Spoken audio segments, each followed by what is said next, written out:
जिस रूप में भी हो, शरीरधारी अवतारों के अवतरण का उद्देश्य धर्म की स्थापना और अधर्म का विनाश ही प्रमुख है।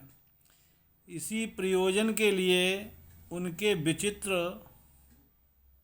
उनके विभिन्न चरित्र एवं क्रियाकलाप होते हैं।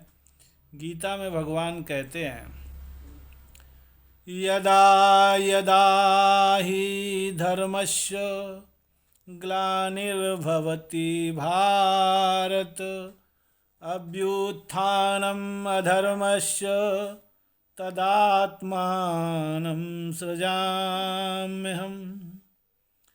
परित्राणाय साधूनां विनाशाय च दुष्कृतां धर्म संस्थापनार्थाय संभवामि युगे युगे।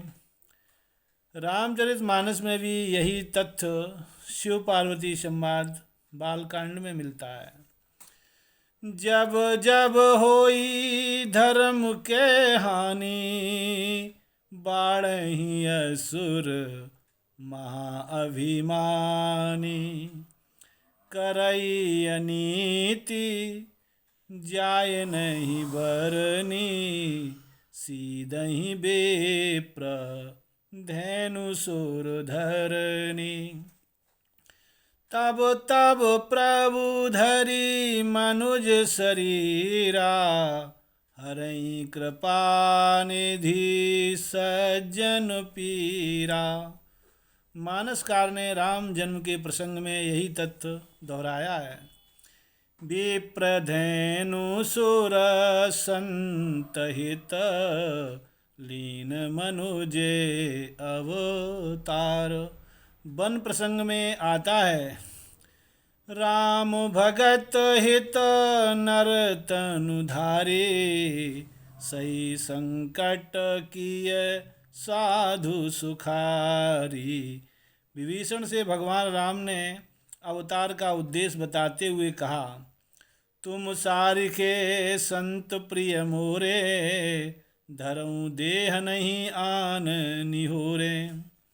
भगवान देवता, धरती माता, गौ सज्जनों के कल्याण करने के लिए अवतार लेते हैं और प्रभु परायण धर्मात्मा लोग अपना निजी सुख छोड़कर उनका साथ देने में तत्पर होते हैं। कागभसुंडी जी अपना मत व्यक्त करते हैं, निजी इच्छा प्रभु अवतरई सुर मही गो दुजलागी। सगुन उपासक संग सब रहई मोक्ष सुख त्याग। अनीति पीड़ित सज्जनों को आश्वासन देते हुए भगवान ने कहा है कि उन्हें डरने एवं निराश होने की आवश्यकता नहीं है। पृथ्वी का भार हल्का करने के लिए मेरा अवतार होगा और अनीति निरस्त होगी। आप लोग अपना मन छोटा न करें और निर्भयता पूर्वक अपना साहस बनाए रखें। देवताओं द्वारा स्तुति प्रार्थना किए जाने पर आकाशवाणी से यह आश्वासन प्राप्त होता है, जनि डर पहुँ मुनि सिद्ध सुरेशा तुम ही लागे धरी हूँ नरवेशा। हरि हूँ सकल भूमि गरुआई निर्भय होई देव समुदाय। अपने चरित्र द्वारा मनुष्यों को कर्तव्य पालन का उद्बोधन एवं मार्गदर्शन करने के लिए ही भगवान का अवतार होता है। जो महामानव इस प्रयोजन को पूरा करते हैं उन्हें भगवान कहते हैं। ऐसे भगवान एक समय में कई कई भी होते हैं। वाल्मीकि रामायण के व्याख्याकार गोविंद राज ने इस संदर्भ में अपना मत इस प्रकार व्यक्त किया है, स्वाचार मुखेन मनुष्यां शिक्षयन्तु रामादि रूपेण चतुर्धावतार।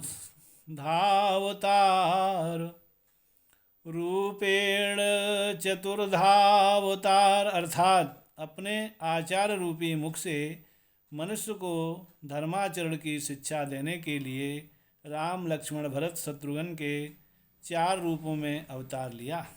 वाल्मीकि जी ने देवर्षि नारद से किसी ऐसे महान व्यक्ति के चरित्र को जानना चाहा था जिसमें समस्त गुण एक साथ निवास करते हों।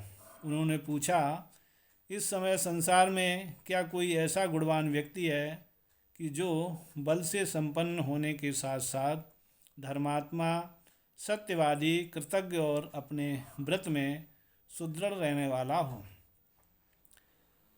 कान्निस्मिन् साम्प्रतं लोके गुणवान् कस्य वीरवान् धर्मज्ञश्च कृतज्ञश्च सत्यवाक्यो दृढ़व्रतः।